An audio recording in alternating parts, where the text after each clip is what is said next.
minulosti sa to jednalo samozrejme, čo sa týka hardveru, o pomerne drahú záležitosť. Momentálne, keď sú dostupné všetky možné vymoženosti technické, tak sa táto technika stala dostupnou pre všetkých prakticky.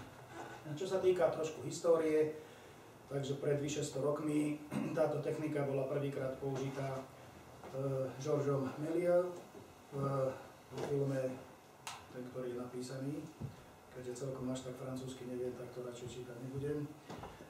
Ten film bol založený na podobnom princípe, ako teda to časozberné snímkovanie funguje. Potom tí ďalší páni rozvíjali rôznymi technikami na toto časozberné snímanie. Predovšetkým, ako som hovoril, to bolo na zachytenie toho života, hlavne biológie alebo fyziológie rastlín, ako sa rastliny rozvíjajú, ako to kvitnú a ako plody dozrievajú. Bolo to hlavne pre botanikov použité, ale využívalo sa to aj teda v filme. A ak ste videli priekopnícke filmy od Rona Frickyho, tie tiež zložité názvy spodné, tak tam boli použité prvé tieto techniky, kde nie len teda krajinu on zachytával, ale aj ľudí. Sú tam pekné techniky urobené, ako sa stavia mrakodrap napríklad, alebo nejaký most a veľmi pekne to tam bolo zdokumentované. Takže to bolo také prvé masívne nasadenie. Čím všetkým sa dá robiť to časozberné snímkovanie? Prakticky všetkým, čo viete ovládať a nejako donútiť, aby v tých intervaloch vedelo snímať. Webkamery, problém nie je, len treba k tomu nejaký počítač. V súčasnosti už mobilné telefóny, v tých najnovších, tu som videl, že už niektorí disponujete tými androidovými, kde sa dá nastaviť alebo mu zadefinovať programovo, že má robiť tie časozbery, tie snímky, jednotlivé nejaké časové úseky. V tých starších mobiloch sa to dalo napríklad cez Bluetooth, že ste mali software v počítači, ten vysielal mobilu signál, povel a mobil to odfotil, poslal snímku do mobilu, proste boli na to aj takéto softvery. Len boli to zbytočne zložité, lebo vieme, aké tie mobily mali tie foťáky, samozrejme teraz je to už lepšie.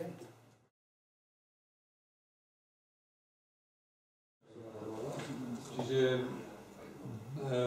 zhruba obsah tu máte napísané, čiže prejdem od tej záznamovej techniky, aké ďalekohľady, aké kamery, čo sa s tým dá dosiahnuť, prípadne používanie filtrov pri snímaní planét a rôzne metódy spracovania rôznych programov, softverov, ako aj jednoduché pokusy o fotení ľudských objektov. Čiže základ to poznáte. Na tie planéty nie sú najdostupnejšie tie Newtonové ďalekohľady, keďže tam je najlepší pomer cena výkon vzhľadom na priemer. Drahšie sú už potom tie šošovkové ďalekohľady, respektíve katadioptrické systémy, ktoré sú v Amerike veľmi obľúbené, také 14-palcové Schmidt Cassegrainy, pomaly štandardná zostava na planetárnu fotografiu. U nás trošku cenovo to je niekde inde.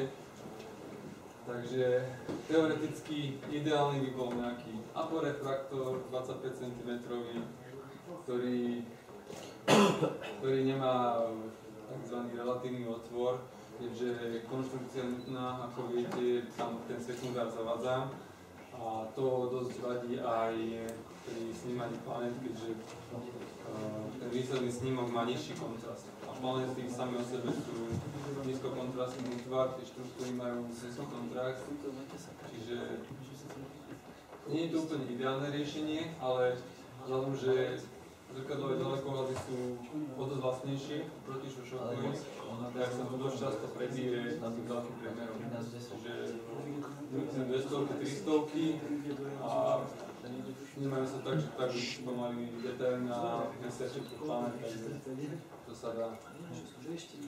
Priemeru by som povedal, napísal som 150 mm a viac, ale proste každý robí s tým, čo má a počasie sa mu súdi, či to, čo nasnímal, mu vyhovuje, alebo sa chce posunúť niekde ďalej.